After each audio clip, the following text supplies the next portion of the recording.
Your turn, Yugi boy. What is up, guys? This is Linthio coming at you something slightly different today, as you can see.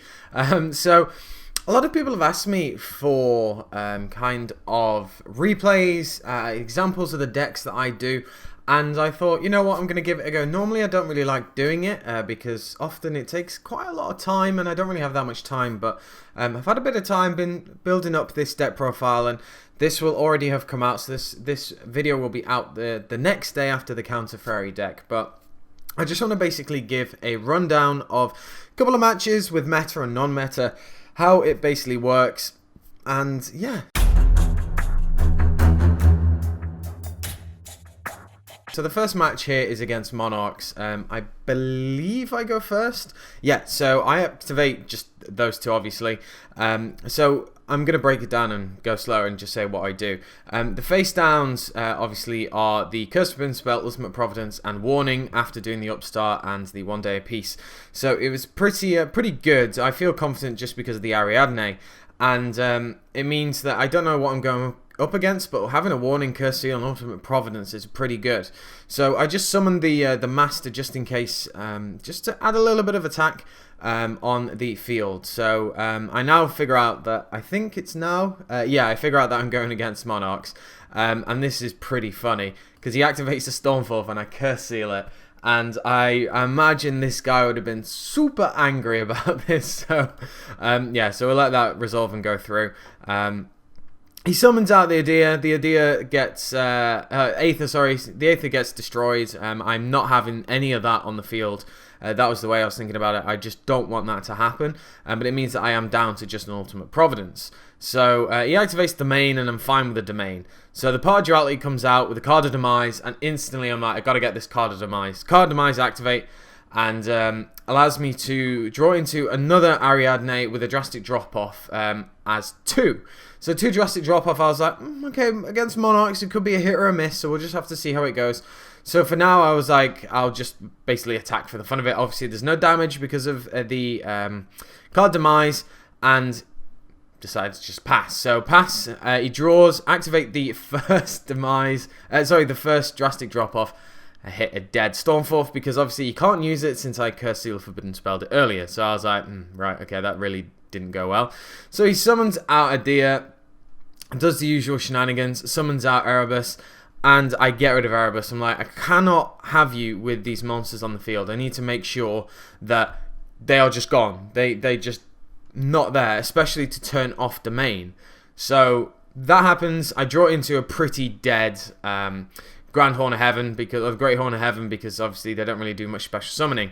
I activate the other drastic drop off, and it's just so good, hitting the 1-for-1. That was so brutal. So basically he just passes. He's got enough life points to pass, really. I'm just keeping the Ariadne on board just in case he does destroy it or anything like that, because it's just good to keep pressure on my opponent. So he summons out another Aether, and obviously that's going to resolve. I'm not going to do much about that. But I do have the Quaking Mirror Force, and I decide to activate the Quaking Mirror Force at this point because both the big Monarchs have low defense, and I can quite clearly just remove them from the field, so that's quite nice. So he sets the Primal and goes. So I draw into another another Quaking Mirror Force. So I'm like, okay, well, this is fine. He decides to shuffle in 2 Stormforths, which I was a bit surprised about, but whatever. So the Rotor into the Adia, and then he realizes that he what was it? He couldn't do something. He revealed for the Monarch, and then oh yeah, that was it. He couldn't. And I'm not entirely sure what he was trying to do. I probably just missed that. But either way, he didn't do it. I think he didn't have enough in deck or something like that. He used them all. So basically, I just swing over that. That's fine, and get him down to 550, and then just shoot him for game. So next one is a Cleafor, and I open really good. So as you can see, I'm going first. I won the dice roll, and this is one of the perfect things. You have 2 draw cards with the Bountiful, the Guiding Ariadne, and also the Luster. So the first thing I do is decide to thin the deck, just get that extra one to my hand, I basically show him 3 Ultimate Providence because I have the Ariadne, so there's no point not to show the actual Providence because it's like one of the best cards. So I decided to do that. Draw, very simple, and I draw into the Moon Mirror Shield as well, which is something that I'm testing out. So I was pretty happy with that. Decided to just Pendulum Summon out the other Ariadne from deck, and yeah, what can you say about the Ultimate Providence, backed up with a Curse Seal and a protected a Bountiful Archimedes. So look at the opponent. He has a pretty decent hand as well. Pot of Dualities into a Scout. Activates a Scout. I decide to get rid of that because we don't want any of that happening, and it does go to the graveyard. So he MSTs the other one, which I just decided to Curse Forbidden Spell anyway to get another draw. And he activates Card of Demise, and I'm like, right, okay, this isn't good. You're going to be quite decent. Attacks into the Ariadne, which I'm not entirely sure about, but then he forgets to actually set the Monolith, and I'm like, why are you not activating Monolith? So that was really confusing, but hey, whatever. So I draw, and I have just bare amount of back row. So I decided to activate the other Ariadne, special summon out 2, use the just a Moon Mirror Shield Bountiful to attack for a bit more, and that's basically that. So I drop him off again, and I hit a Card of Demise.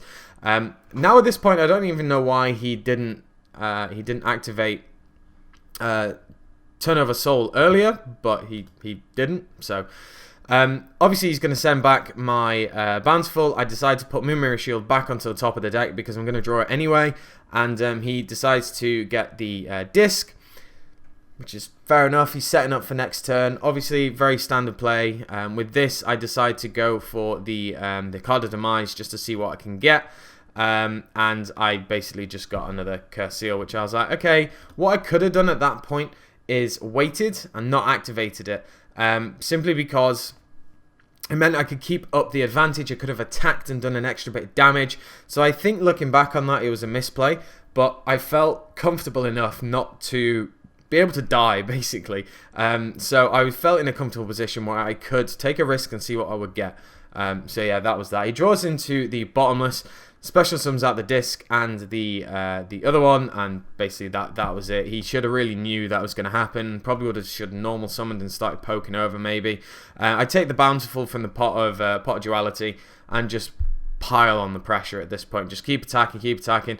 Literally no point to summon anything, no point to XE summon, depending on what his back row is. And I feel pretty confident with this, and he just ends. So next up, we are going against a hero player, and this is one that I wanted to show because it was more of a grind game, and it just shows that sometimes this deck can be slow and you need to play it at a slow pace. So basically he goes first, and he draws absolutely awful. Basically, look at that. His back row is 2 Lance and 2 Call the Haunted. So going against a hero player, I was like, okay, he's ended his turn with 4 back row. I didn't really know what he could have, so I was like, this could be a bit of an interesting one. So for my turn, I drew into Drastic Drop Off. I was like, okay, Upstart, and I drew into the Bountiful. I was like, wow, I'm so happy. But I was a little bit reluctant to summon it at first because I was scared of what my opponent might have. Because I don't have any protection on my side of the field, I'm just summoning a Bountiful on a whim. And I thought, maybe I'll just attack. I still didn't know what the opponent was playing at this time, so I was like, I'm just going to attack. Went through successfully, so I just set everything. Reason why I kept the Grand Horn of Heaven in hand is because of the Ultimate Providence. It was just in case there was a trap card that he wanted to activate, anything like that in his turn or whatever. I was just basically trying to protect it. And the fact I also had these Storm and Mirror Force as well, Quaking Mirror Force, sorry, I felt kind of safe. So in his turn, I hit the Drastic Drop Off, and then Alias hits it, so I'm like, right, okay, I know what you're playing. So I draw into the Honest as well, which is pretty good, and he Call the Haunted, so I was like, right, okay, so you've Call the Haunted, gone for an XE play, goes into a Luminescent Knight, and I was like, I feel okay with a Luminescent Knight, so I decided to just Honest, and then he basically just Lances to reduce some of the damage. He did have another Lance, but obviously you can't stack Lances because then it makes one unaffected by the other, so you only lose 800. So basically there was that, and I was like, okay, that's fine. So I've seen a Call the Haunted, a Lance, Alias, and a and Tin Goldfish. So I was like, okay, this is interesting. So decide to just attack again, and I feel comfortable with the fact that I have the Ultimate Providence, which I decide to do because I'm like, the chances of him having 3 Call and Haunteds down are very unlikely. So I decided, you know what? I'm just going to go with it and see what I can as well draw with from the Bountiful. Draw into the Pot of Duality. So I was like, I feel confident about this. Let's do this. There's the Demise. Set the warning, activate the Demise. Just so good. If you didn't see, I had Honest, Solemn Notice, and then the Draco Face-Off, which is just absolutely incredible for draws. Draco Face-Off can set up for next turn, hopefully. Honest, I can just set it and return it to my hand next turn if I so wish. So, yeah, really felt confident at this point. He draws into a Fiendish Chain, which is pretty dead. So I decide I'm going to activate the Clash of Draco, and I get really lucky with the 50-50 and get the Luster Pendulum. I didn't actually put it in the Pendulum Zone just because I didn't have an Ariadne, and I was gonna basically not activate 1 day a piece because I wanted to get some damage on board. So he basically Fiendish Chains my Bountiful. Can't do anything about that because I've just got a lot of random back row. So decide, you know what, that's fine. I probably should have 1 day a piece at that point in main phase 2, but I just didn't. I was kind of half paying attention to that duel, if I'm completely honest, by the end of it, because I felt pretty comfortable. You know, it's a pretty good setup. Even without the Ariadne, the Cursed Seal, I still had the one. Oh no, that was it. I kept the 1 day piece in my hand, sorry, for the Cursed Seal. I knew there was a reason why. In case he activated a mass change or anything like that, it was pretty decent. So yeah, let's go into this next game. So next up we have a bit of meta. We have going against KOZMO. This is a slightly older build that I was playing with, but still relevant because you can see how certain cards work. So basically I think I go first. No, my opponent goes first. Getting the KOZMO Town, shuffling 2 back in, and only ending up with a Solemn Warning, with a Maxi, another KOZMO Town, and a Raigeki. So my opening hand isn't that great. I have the Ariadne and I have the Bountiful, but I also have a Vector and a Barrier Statue of the Heavens. Now, this is one of the reasons why I took it out, because it just really clogged at times. I did have the Grand Horn and the Drastic Drop-Off, so I was like, meh, okay, maybe. So I summoned out the Barrier at first, because I was just like, I'm gonna chance my see what my chances are like. I decided to keep the Bountiful just in case anything would, like this warning, would come up.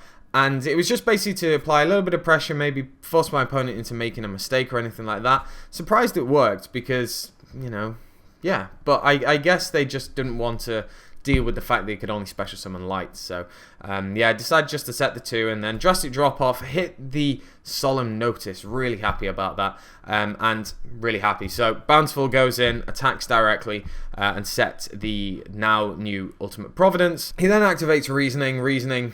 I just negate that bad boy. I'm like, I'm not having this. And then I draw into the other Ariadne in my draw phase, the Solemn Notice, sorry, in my draw from Bountiful Armides. Armides destroys KOZMO Town. It's a pretty clever move, if you ask me. And he goes in with the Farm Girl, but I negate it. He's down 700 life points, and he basically can't do much about that. He activates the other KOZMO Town, and I just basically have the out. I decide to summon the Vector, and that was pretty much game over for that one. So yeah, that's it for KOZMO. But I'll show you a match where I actually lose against KOZMO, just so you can see that obviously I'm not making it out that this deck is brutal. So with this game, I think I go second. Yeah, so he goes first. KOZMO Town. Once again, they always have the KOZMO Town, don't they? The Good Witch and the Vanities with the back row. So looking at my hand, I was like, okay, I can kind of make this work, maybe.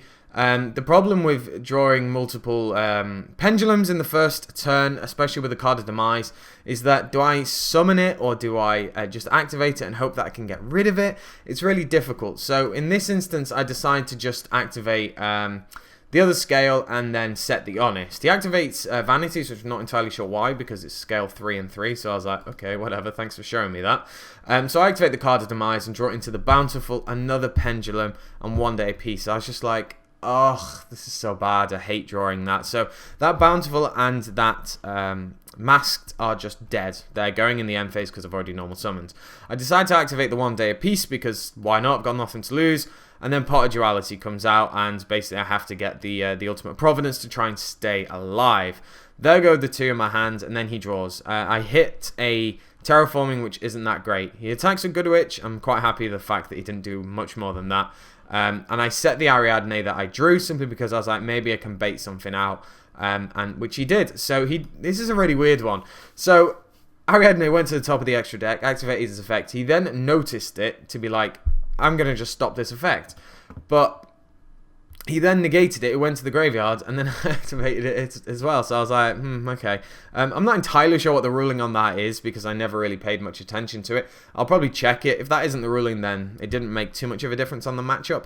But yeah, if it is, then that's pretty funny. So he just wasted life points. But now he has a bit more... it worked out for him because he got rid of his vanities, and it means that he can summon his Dark Destroyer. And at this point, when he summoned the Dark Destroyer, I was just like, it was a bit of a difficult one. I could probably slowed him down by when he activated the Farm Girl effect. I probably could have negated it, but I kind of had a feeling he had a Dark Destroyer coming, and even if he just banished it, he could just go back KOZMO Town, and I was just inevitably delaying the inevitable. With the activation of Dark Destroyer, I was like, if it's already on board, if I just negate it with Ultimate Providence, he's just going to special something out. So I was like, I'm not going to do it. I'm just going to leave it. I was on full life points, so I decided to just see what would happen. I draw into the Card of Demise, and at this point it was a Hail Mary to hope I draw into the Quaking, to which I didn't. I drew into a Cursed Seal and also a Drastic Drop Off again with another Card of Demise. So I was like, well, that Card of Demise is going. It's completely dead. Drastic Drop Off, hit another E-Telly, which is nice. Activate the Solemn Warning because I'm not having that farm girl on the field to kill me. And also I don't need to pay the life points thanks to Guiding. So yeah, I take the damage, go down to 200 and then end up drawing into a Solemn Notice, which isn't going to help me. So that's an example of how the deck can not work. I think it's important to show how a deck doesn't function at times, because there are important factors to be learned from it. Obviously having these great back row was really good, but I had nothing to protect myself with, and also blocking myself out with a Vector probably wasn't a good idea, but I just wanted to try and deep draw as much as possible. So yeah, but that's it basically, guys. Some four matches for you there. I just wanted to give you an overview of how the deck works. If you enjoy this, make sure to give me a like. It'd be really important if you give me likes, because I want to know how it comes out, and it'd be really interesting to see if people do enjoy it. Let me know down in the comment section below what you think, and I'll leave a kind of notification and link to the actual deck profile of the Counter Fairy deck. So as I said, let me know down in the comment section below what you think. Make sure to give me a like, comment, subscribe, and I shall catch you guys later.